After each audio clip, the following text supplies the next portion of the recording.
आता बघणार आहोत पुणे अपघात अपडेट संदर्भातल्या टॉप 9 बातम्या। पुणे अपघात प्रकरणाच्या तपासासाठी 10 पथकं तयार। तपासासंदर्भात अतिरिक्त पोलीस आयुक्तांची पथकातील अधिकाऱ्यांसोबत बैठक। प्रत्येक पथकाला त्याची जबाबदारी ठरवून देण्यात आली। विशाल अग्रवाल, सुरेंद्र कुमार अग्रवाल यांच्या कालच्या चौकशीनंतर सुरेंद्र कुमार अग्रवालांची आज पुन्हा चौकशी केली जाणार। सूत्रांची माहिती तर विशाल अग्रवालने वेदांतला गाडी चालवू देण्यास सांगितलं। वेदांतच्या ड्रायव्हरचा चौकशीत खुलासा।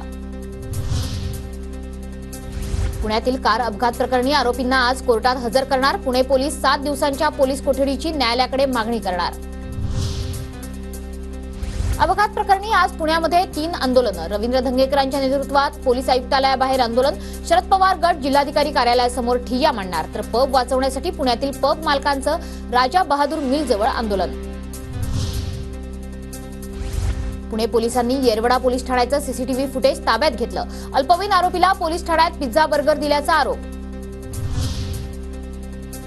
पुणे अपघात प्रकरणात येरवडा पोलीस स्टेशनच्या अधिकाऱ्यांनी अनियमितता केली का याचा तपास होणार। आरोपीला विशेष ट्रीटमेंट दिल्याच्या आरोपानंतर हडपसर विभागाच्या एसीपी अश्विनी राग चौकशी करणार। विशाल अग्रवालच्या नातेवाईकांनी पत्रकारांवर हात उचलला। अग्रवाल यांची प्रतिक्रिया घेण्याचा प्रयत्न करणाऱ्या पत्रकारांवर नातेवाईकांची अरेरावी। व्हायरल होणाऱ्या रॅपचा व्हिडिओ माझ्या मुलाचा नाही। व्हायरल होणाऱ्या रॅप व्हिडिओवर वेदांतच्या आईची प्रतिक्रिया।